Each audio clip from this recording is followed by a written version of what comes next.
ना। ठीक है। आपके सिलेबस में जो लिखा हुआ है इससे संबंधित वो लिखा हुआ है, बेहोशी करने के अमूमी। आपके जो सिलेबस में लिखा हुआ, पहले वो पढ़ के सुना दूं आपको। पेज नंबर 743, 743 पे खोल लीजिए। आज मैंने आपको जो नोट्स दिए हैं 743, 743, 744, 745, 746 और थोड़ा सा 747 पे भी लिखा हुआ है। ठीक है जी। तो 743 यानी कि 743 पे आ जाइए। सबसे ऊपर जो पहली दो ढाई लाइन लिखी हुई है ये वो है जो कि आपके सिलेबस में है। ठीक है, सिलेबस में क्या लिखा हुआ पहले ये, उसके बाद पढ़ना शुरू करते हैं। बेहोशी करने के उमूमी, मकामी, लोकल एंड जनरल एनेस्थेसिया व दीगर मखसूस तरीकों की मालूमात। आप लोगों से मेरा निवेदन है, जो ये मैंने पढ़ा है इसको आप अच्छे से पढ़ लेना दो चार बार। और मैं इसका थोड़ा सा जो है इसके शाब्दिक अर्थ बता देता हूं, क्योंकि बहुत मुमकिन है कि आपसे इन्हीं शब्दों में पूछ लिया जाए और आपको पता भी ना चले। जानने के बावजूद फिर आप ना समझ पाओ तो वो गलत हो जाएगा। ठीक है, पता होना चाहिए और इसका एक बेहतरीन सा जवाब आपके पास होना चाहिए। बेहोशी करने के, बेहोशी करना आप समझ रहे हैं, एनेस्थेसिया की बात हो रही है। अमूमी, अमूमी कहते हैं जनरल यानी कि सामान्य। ठीक है। अमूमी, मकामी कहते हैं लोकल को यानी कि किसी पर्टिकुलर जगह को। अमूमी सामान्य और मकामी लोकल, इसका क्या मतलब है? अमूमी का मतलब होता है जनरल एनेस्थेसिया और मकामी का मतलब होता है लोकल एनेस्थेसिया। जनरल एनेस्थेसिया वो जिसमें मरीज को बिल्कुल पूरे को सुला देते हैं एकदम। ठीक है। और लोकल एनेस्थेसिया वो जिसमें जो है पूरा मरीज नहीं सोता। मरीज जो है ऐसा नहीं कि पूरा का पूरा नींद में चला गया, सो गया, बल्कि क्या होता है, इंसान के, मरीज के किसी हिस्से को सुन कर दिया जाता है। ठीक है। अमूमी का मतलब जनरल एनेस्थेसिया जिसमें मरीज को पूरी तरीके से सुला दिया जाता है। और मकामी यानी कि लोकल एनेस्थेसिया जिसमें मरीज के किसी हिस्से को, पर्टिकुलर किसी हिस्से को जो है सुन कर दिया जाता है। Local and general anaesthesia, local बोलते हैं मकामी को और अमूमी बोलते हैं जनरल को। एनेस्थेसिया व दीगर मखसूस तरीकों की मालूमात। वाह के मैंने और, दीगर के मैंने दूसरे, दीगर के मैंने दूसरे, मखसूस के मैंने इंपॉर्टेंट, तरीकों की मालूमात यानी कि जानकारी। ठीक है जी। रिकॉर्डिंग में इनको शब्द ब शब्द आप लोग मिला लेना। दीगर कहते हैं दूसरे, इसका मतलब क्या हुआ देखिए। अमूमी यानी कि जनरल एनेस्थेसिया, मकामी यानी कि लोकल एनेस्थेसिया व दीगर, दीगर का मतलब क्या है? और दूसरे एनेस्थेसिया करने के तरीके। क्योंकि एनेस्थेसिया जो करने के तरीके हैं वो चार तरीके होते हैं। एनेस्थेसिया यानी कि बेहोशी या सुनपन दिया जाता है, लेकिन इन्होंने अमूमी व मकामी, लोकल एंड जनरल की बात की। तो दीगर का मतलब क्या हुआ? जो बाकी दो हैं जिनका इन्होंने यहाँ नाम नहीं लिखा उनके बारे में है, यानी कि चारों जो एनेस्थेसिया के तरीके हैं उससे संबंधित हमें पढ़ना है। ये जो लाइन है, ये ऊपर लाल पेन से जो मैंने लिखी है, ये लाइन जो है आपके सिलेबस से है। ठीक है।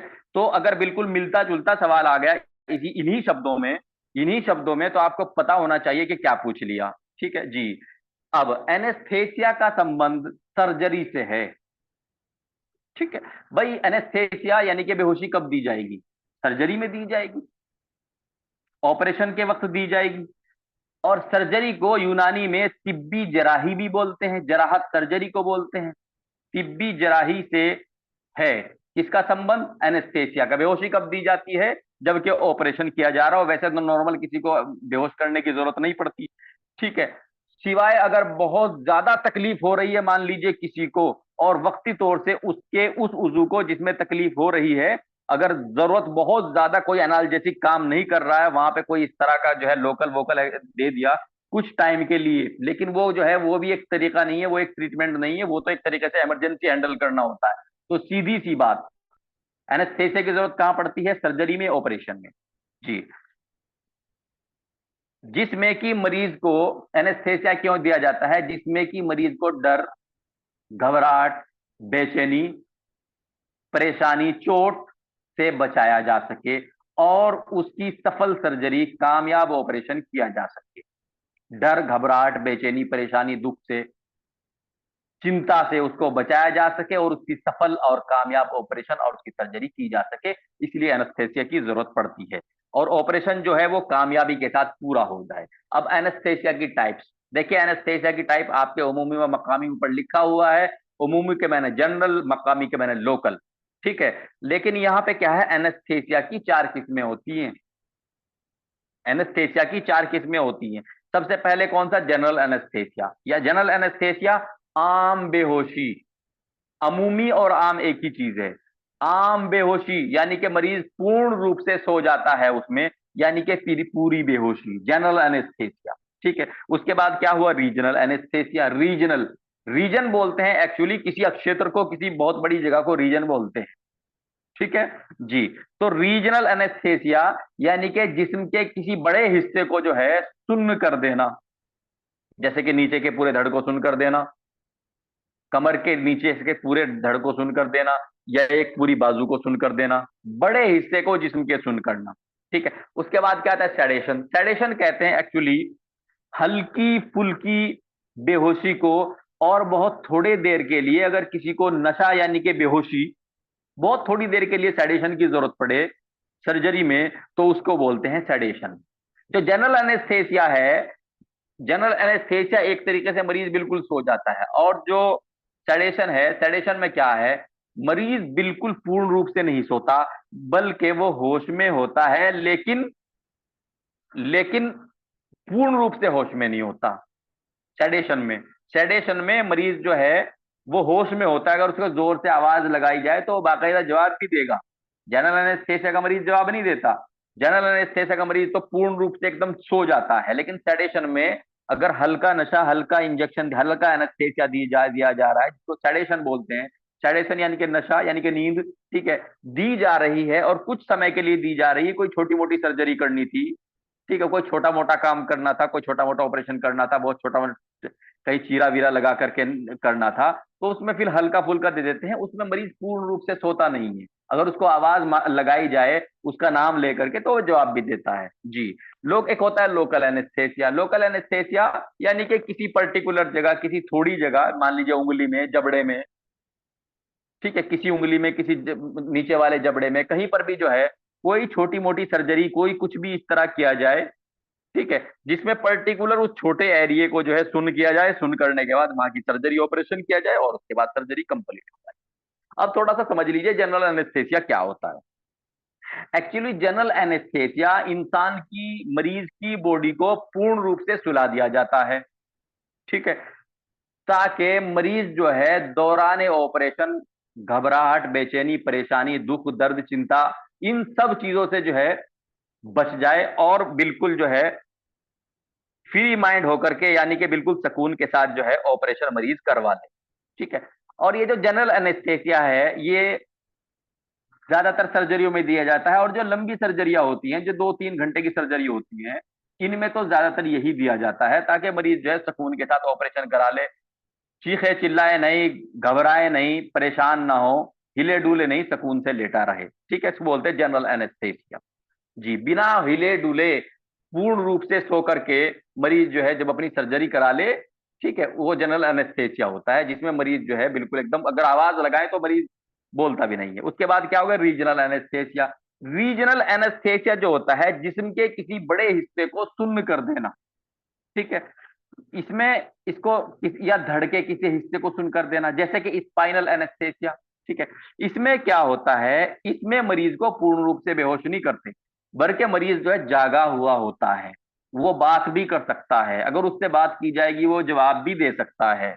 जैसे कि caesarean, lower segment caesarean section, LSCS. बच्चा जिससे बच्चा पैदा होने वाली जो डिलीवरी है, जिसमें कि बच्चा ऑपरेशन से पैदा होता है, ठीक है, बच्चा जिसमें ऑपरेशन से पैदा होता है, उसमें रीजनल एनेस्थेसिया देते हैं। यानी कि कमर के नीचे वाला जो हिस्सा है उसको सुन कर देते हैं, और सुन करके जो है ऑपरेशन करके बच्चे को उठा लेते हैं। मरीज से अगर बात की जाए, मरीज बात भी करता है, लेकिन उसको दुख दर्द नहीं होता, उसको परेशानी नहीं होती। एक्चुअली होता क्या है, नंबर 4 नंबर 5 के बीच में जो है दवाई डाल देते हैं सुन करने की। ठीक है, वर्टिब्रल वर्टिब्रल स्पाइनल कॉर्ड में जो है दवाई डाल देते हैं, स्पाइनल फ्लूइड में दवाई डाल देते हैं, और नीचे का हिस्सा जो है वो सुन हो जाता है। मरीज जो है वो जागा हुआ होता है, वो बात भी कर सकता है, और उसको कई बार ऑपरेशन करते हुए वो देख भी लेता है। हालांकि हिदायत ये करते हैं कि आप इधर मत देखना ताकि घबरा वबरा ना जाए, कुछ परेशानी ना आ जाए, लेकिन फिर भी अगर मरीज चाहे तो वो देख भी सकता है। हाँ, उसको तकलीफ नहीं होती, उसको लगता है कुछ हो रहा है। ठीक है। इसी तरीके से मान लीजिए अगर ये पूरी बाजू को जो है सुन्न करना है, तो इसको भी जो है रीजनल एनेस्थेसिया के तहत जो है पूरी की पूरी को जो है इसकी स्पाइन को जो है ब्लॉक करके इसको पूरी तरीके से सुन्न किया जा सकता है। इसी तरीके से नीचे का जो धड़ है, जो जैसे कि बच्चा पैदा होने वाले ऑपरेशन में होता है, तो इसमें मरीज जागा हुआ होता है, हाँ उसको तकलीफ नहीं हुई। इंसान के जिस्म के एक बड़े हिस्से को सुन्न कर दिया जाता है। जी। Number 3, local anaesthesia. Local anaesthesia में क्या होता है, इंसान के जिस्म के किसी छोटे हिस्से को, जैसे किसी भी उंगली को या जबड़े को, ठीक है, उसमें या जबड़े को, उसमें क्या करते हैं, उसको सुन करके जो भी सर्जरी, जो भी ऑपरेशन करना है, जो भी सर्जरी, जो भी ऑपरेशन हो करना है वो कर देते हैं। एक्चुअली इसमें होता क्या है, इसमें ये जो लोकल एनेस्थेसिया होता है, इसमें लोकल एनेस्थेसिया में जो सेंसरी नर्व होती है, सेंसरी नर्व का क्या काम होता है, महसूस करना। ठीक है। सेंट्रल नर्वस सिस्टम, जब हम फिजियोलॉजी पढ़ रहे थे हमने इस चीज को पढ़ा था कि जो nervous system, central nervous system है, वो इंसान के पूरे जिस्म से मैसेज लेता है, और मैसेज लेकर के सेंट्रल नर्वस सिस्टम दिमाग को देता है, दिमाग जो है मोटर नर्व के जरिए से फिर एक्शन लेता है। ये हमने पूरा का पूरा फिजियोलॉजी में पढ़ा था। ठीक है। क्योंकि इंसान का पूरा जिस्म जो है, पूरा जिस्म में जो क्या होता है, महसूस करने वाली एक पावर होती है। ठीक है। पेरिफेरल नर्वस सिस्टम से, सेंसरी नर्वस सिस्टम से, मैंने उसमें उदाहरण दिया था कि अगर कहीं मच्छर बैठ जाता है कि इंसान को फौरन उसका पता लग जाता है और मोटर नर्व के जरिए से एक्शन लिया जाता है कि उसको मार दो। तो ये जो लोकल एनेस्थेसिया है, इसमें क्या होता है, जो सेंसरी नर्वस सिस्टम है, यानी कि जो महसूस करने वाला सिस्टम है, इसको प्रभावित कर दिया जाता है। ये फिर मैसेज नहीं भेजता दिमाग को। ठीक है। मान लीजिए किसी उंगली की सर्जरी होनी है, किसी उंगली की सर्जरी होनी है, तो उंगली में क्या करते हैं, उसमें उंगली में क्या करते हैं, इंजेक्शन लगा देते हैं उसको, लोकली जो है, लोकली इंजेक्शन लगा देते हैं, जिससे उसका जो फिजियोलॉजी है वो डिस्टर्ब हो जाती है। जो सेंट्रल नर्वस सिस्टम है वो महसूस तो करता है, लेकिन महसूस वाले जो मैसेज हैं वो दिमाग को नहीं पहुंचते, क्योंकि जो सेंट्रल नर्वस सिस्टम है वो प्रभावित कर दिया जाता है। जो सेंट्रल नर्वस सिस्टम है वो प्रभावित कर दिया जाता है।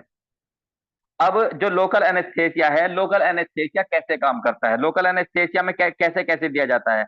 Number 1, local application. Local application में क्या होता है, ठीक है, जरूरी नहीं इंजेक्शन ही लगाएं। लोकल एप्लीकेशन में क्या होता है, कई तरह की, इस तरह की जेली आती हैं जो कि जहां लगा दी जाए वहां पे शून्य उत्पन्न हो जाता है।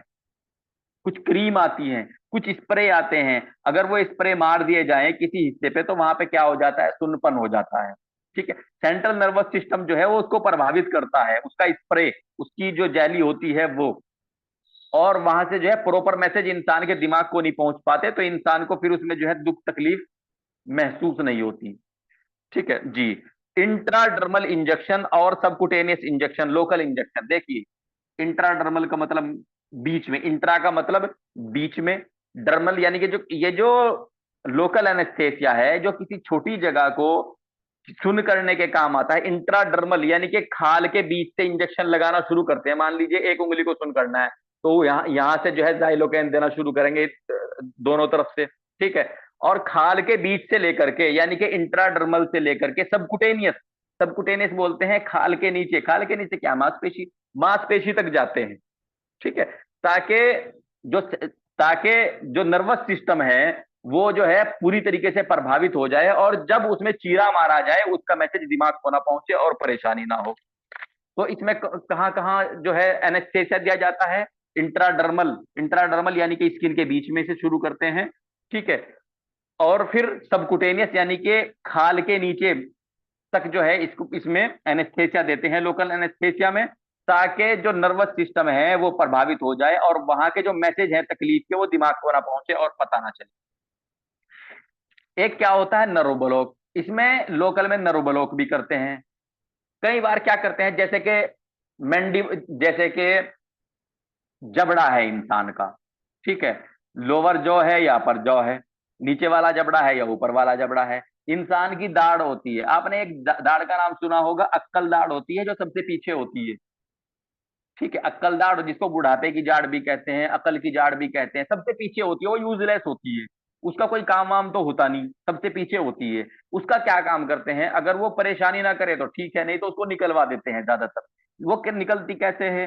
जो मैंडिबल नर्व है, मैंडिबल यानी कि जो नीचे वाला जो जबड़ा है, मैंडिबल जो नर्व है जो कि जबड़े को नर्वस सिस्टम सप्लाई कर रही है, उसको ब्लॉक कर देते हैं, जो सबसे पीछे वाला। इसीलिए चूंकि जो नर्व है वो पूरी की पूरी ब्लॉक होती है, एक इंजेक्शन जो है वो पूरा का पूरा, मतलब एक इंजेक्शन जो है नर्व में लगाते हैं, नर्व ब्लॉक हो जाती है। उसके बाद वो जो जबड़ा है एक साइड से पूरा ही सुन हो जाता है, और वो जो अक्कल जाड़ होती है उसको निकालते थे। तो अक्कल जाड़ कैसे निकलती है? नर्व ब्लॉक करके। तो ये जो लोकल एनेस्थेसिया होता है, कई बार ये जो है नर्व ब्लॉक करके भी देते हैं। तीन तरीके से मैंने बताया आपको। लोकल एप्लीकेशन यानी कि स्प्रे वगैरह मार करके, स्प्रे मार करके, कोई मल्लम क्रीम लगा करके, जेली लगा करके। दूसरा क्या है? इंट्राडर्मल या सबकुटेनियस। इंट्राडर्मल यानी कि खाल के बीच से लेकर के खाल के अंदर, यानी कि मांसपेशियों लगाते हुए सेंसरी नर्वस सिस्टम को जो है उसको प्रभावित कर देते हैं, जिससे सारे के सारे मैसेज नहीं पहुंच पाते। क्या होता है? नर्व ब्लॉक जैसे कि दाढ़ वगैरह निकालते हैं। अब ये जो लोकल एनेस्थेसिया है, इसमें क्या होता है? इसमें मरीज का जो इसमें मरीज की जो महसूस करने वाली पावर होती है, जो सेंसरी पावर होती है, वो पूरी तरीके से खत्म नहीं होती। ठीक है, एक सरसराहट, मान लीजिए किसी फिंगर को अगर एनेस्थेसिया दे रहे हैं, किसी फिंगर के अगर मान लीजिए किसी फिंगर में चीरा मारना है, ठीक है, एक इंसिजन देना है, इंसिजन यानी कि चीरा मारना। तो जब उसको एनेस्थेसिया देंगे, लोकल एनेस्थेसिया देंगे, तो ऐसा नहीं है कि पता नहीं चलेगा। क्या पता चलेगा? ऐसे लगेगा जैसे उसके ऊपर सरसराहट सी हो रही हो, हाथ फेर रहे हो, ठीक है, या उस पे कोई दबाव सा महसूस हो रहा हो। तकलीफ नहीं होगी, लेकिन एक दबाव सा, एक सरसराहट सी महसूस होगी लोकल एनेस्थेसिया में। ठीक है। अब आप जो है इसको कुछ ऐसे समझ लीजिए, देखो, जो जनरल एनेस्थेसिया उसमें बिल्कुल पता नहीं चलता, चित्त हो जाता है मरीज बिल्कुल। ठीक है, सुन। जो रीजनल एनेस्थेसिया है उसमें जिस्म के बड़े हिस्से को सुन किया जाता है। ठीक है। उसके बाद सेडेशन, हल्का फुल्का सा नशा, हल्की फुल्की सी नींद होती है थोड़े टाइम के लिए, ताकि मरीज उसके बाद जाग जाए। और ये ऐसी नींद होती है कि अगर मरीज को आवाज लगाई जाएगी मरीज जाग जाएगा। ठीक है। उसके बाद होता है लोकल एनेस्थेसिया। लोकल एनेस्थेसिया क्या चीज होती है? लोकल एनेस्थेसिया जिस्म के किसी छोटे हिस्से को सुन करना, लेकिन इसमें सुन तो होता है, लेकिन देख, ऐसा नहीं होता कि उसे पता ही नहीं चलता कि भाई काट के फेंक दी उंगली को, या पता ही नहीं चला, ऐसा नहीं है। बल्कि होता क्या है, एक सरसराहट सी महसूस होती रहती है जब उसमें कोई सर्जरी की जाती है, और साथ में एक दबाव सा महसूस होता रहता है। तो चारों जो एनेस्थेसिया है उनको आप बहुत अच्छे से समझ लीजिए। जी। अब आगे थोड़ा सा टॉपिक चेंज कर रहे हैं। आपके सिलेबस में आगे जो लिखा हुआ है मुख्तलिफ, मुख्तलिफ कहते हैं भिन्न भिन्न।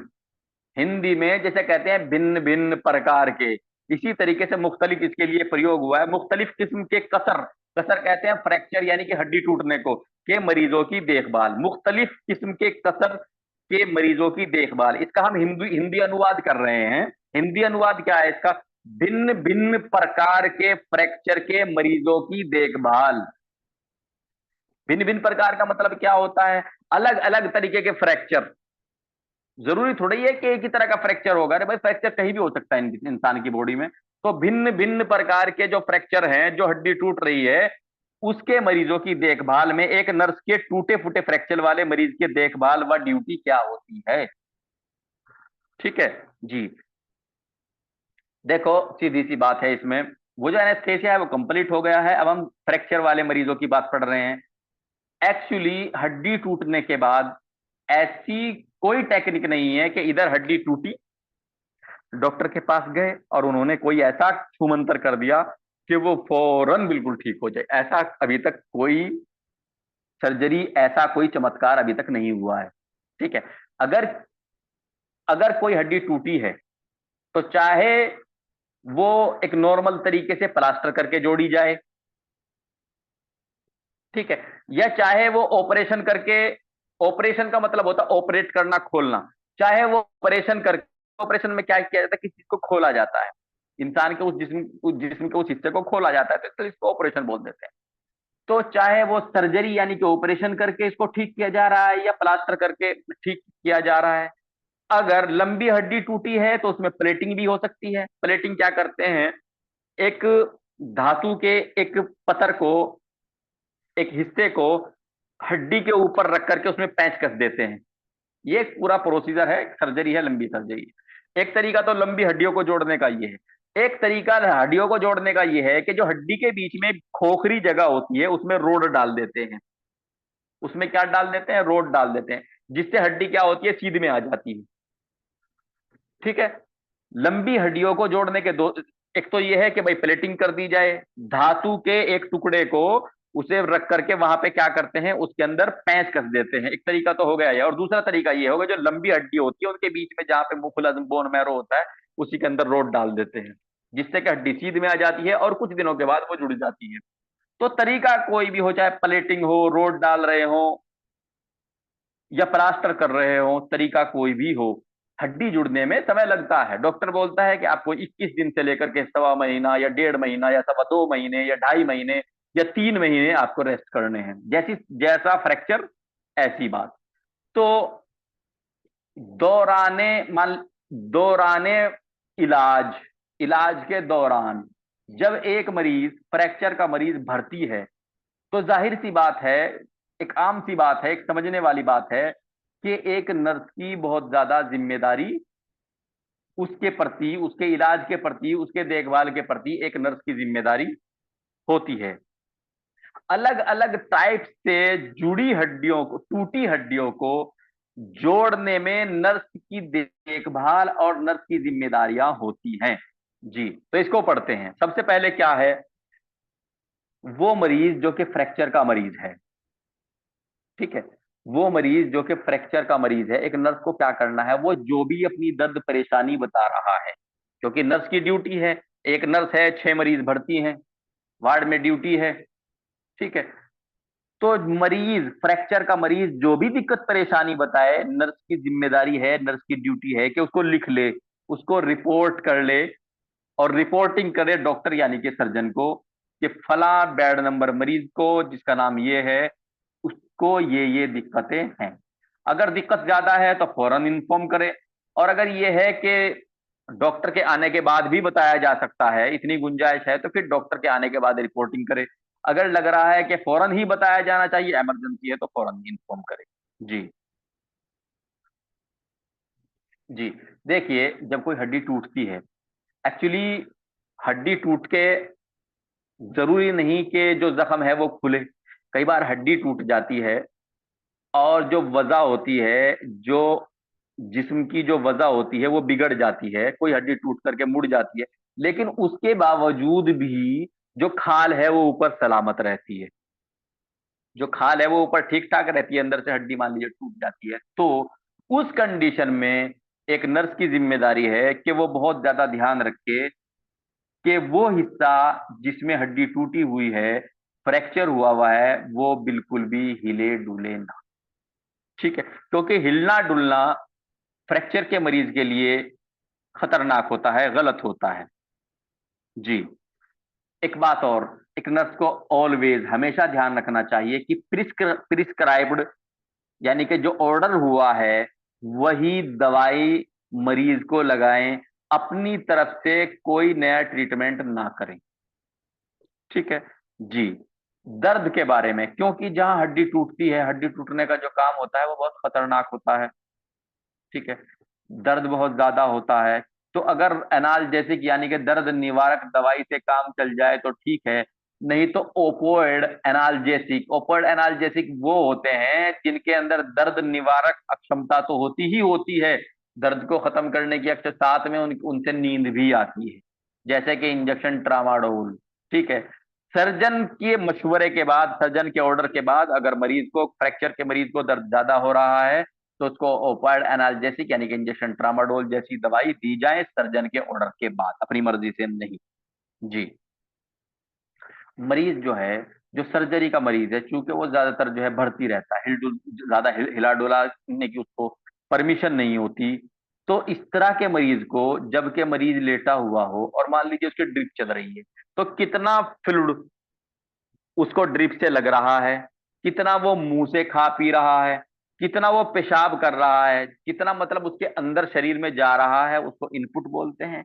कितना उसके शरीर से बाहर निकल रहा है उसको आउटपुट बोलते हैं। एक नर्स की जिम्मेदारी है कि वो इनपुट और आउटपुट को, यानी कि जो इंसान के जिस्म, मरीज के जिस्म में, जो फ्रैक्चर के मरीज के जिस्म में जा रहा है उसको लिखे, कितना इसके शरीर में जा रहा है और कितना बाहर निकल रहा है। क्यों? ताकि मरीज जो है वो डिहाइड्रेटेड ना हो, यानी कि उसके अंदर पानी, वाटर और इलेक्ट्रोलाइट की कमी ना हो। जी। अगर फ्रैक्चर वाले मरीज का जख्म खुला हुआ है तो इस बात का ध्यान रखे कि जहां जख्म हुआ है वहां पे फाउल स्मेल, यानी कि फाउल ऑर्डर, यानी कि बदबू ना आए। ठीक है, बदबू ना आए, यानी कि वो जो जख्म है, चूंकि हड्डी टूटी हुई बड़ा जख्म होता है, बड़ी चीज होती है, ठीक है, तो उसमें बदबू ना आए। ठीक है, और वहां पे हॉटनेस, यानी कि गर्मी भी पैदा ना हो। बदबू आने का मतलब क्या है कि उसके अंदर सड़ांध पैदा हो रही है। और हॉटनेस का मतलब क्या होता है? हॉटनेस का मतलब होता है उसके अंदर इन्फ्लामेशन हो रहा है। दोनों ही कंडीशन सड़ने की तरफ इशारा करती है, इन्फेक्शन की तरफ इशारा करती है। वो ज्यादा गर्म ना हो रहा हो और उसके अंदर फाउल ऑर्डर, यानी कि बदबू ना आ रही है। इस चीज का एक नर्स को बहुत ज्यादा ध्यान रखना है। अगर वुंड है, ओपन है, जख्म जो है वो खुला हुआ है, और अगर कोई भी जरा सी भी उसको दिक्कत सामने आती है तो फौरन रिपोर्ट करें सर्जन को। जी। जब मरीज भर्ती हो, चूंकि ज्यादा हिलाना डुलाना भी संभव नहीं है फ्रैक्चर के मरीज को, तो उसको साथ साथ में लैक्सेटिव मेडिसिन देते रहें। लैक्सेटिव मेडिसिन क्या क्या चीजें होती है? जैसे सिरप लूज, सिरप लूज, यानी कि ऐसी दवाइयां जिससे कि मरीज को कब्ज ना हो। ऐसी दवाइयां जिससे कि मरीज को कब्ज ना हो। मरीज जो है वो डेली मोशन पास कर ले, यानी कि डेली मरीज के जो आते हैं मरीज जो है वो टट्टी कर ले। जी। और चूंकि जो फ्रैक्चर का मरीज होता है वो लगातार कंटिन्यू लेटा रहता है, वैसे नॉर्मल मरीज के लिए क्या ऑर्डर है कि उसको हर 2 घंटे में करवट दिलाते रहने चाहिए। ये हमने पढ़ा था फंडामेंटल ऑफ नर्सिंग में। ठीक है। अब चूंकि सर्जरी के मरीज को, फ्रैक्चर के मरीज को ज्यादा हिला डुला भी नहीं सकते, तो अगर जरूरत हो तो वाटर बेड का इस्तेमाल करें। वाटर बेड क्या होता है? वाटर बेड वाटर बेड क्या होता है? गद्दा होता है। उस गद्दे में क्या होता है? पानी भरा होता है। ठीक है। मरीज जब उसके ऊपर लेटता है तो अगर मरीज नॉर्मल बिस्तर पर लेटेगा, लंबा लेटेगा, तो उसकी कमर लग जाती है। कमर लग जाती है, यानी कि उसकी कमर पे, उसके हिप पे, उस पे क्या होता है कि वहां पे वुंड हो जाते हैं। ठीक है, जिसको बेड सोर कहते हैं। बेड सोर एक ऐसे जख्म होते हैं जो कि लगातार बेड पे पड़े पड़े मरीज को हो जाते हैं। ठीक है, और ये इतने खतरनाक वुंड होते हैं, इतने खतरनाक जख्म होते हैं, ये जल्दी से ठीक नहीं होते हैं। बेड सोर जो है वो जल्दी से ठीक नहीं होते हैं। तो जो फ्रैक्चर का मरीज है अगर वो लेटा हुआ है तो बहुत ज्यादा ध्यान देने की जरूरत होती है कि फ्रैक्चर के मरीज को अगर वो ज्यादा हिलना डुलना उसके लिए संभव नहीं है तो उसको वाटर बेड पे लिटाया जाए। क्योंकि वाटर बेड पे क्या होता है कि वाटर बेड पे इंसान की बॉडी पे जो प्रेशर पड़ता है वो बराबर पड़ता है, और बेड सोर जैसी समस्या से बचाव होता रहता है। जी। आज इतना ही, बाकी कल पढ़ेंगे।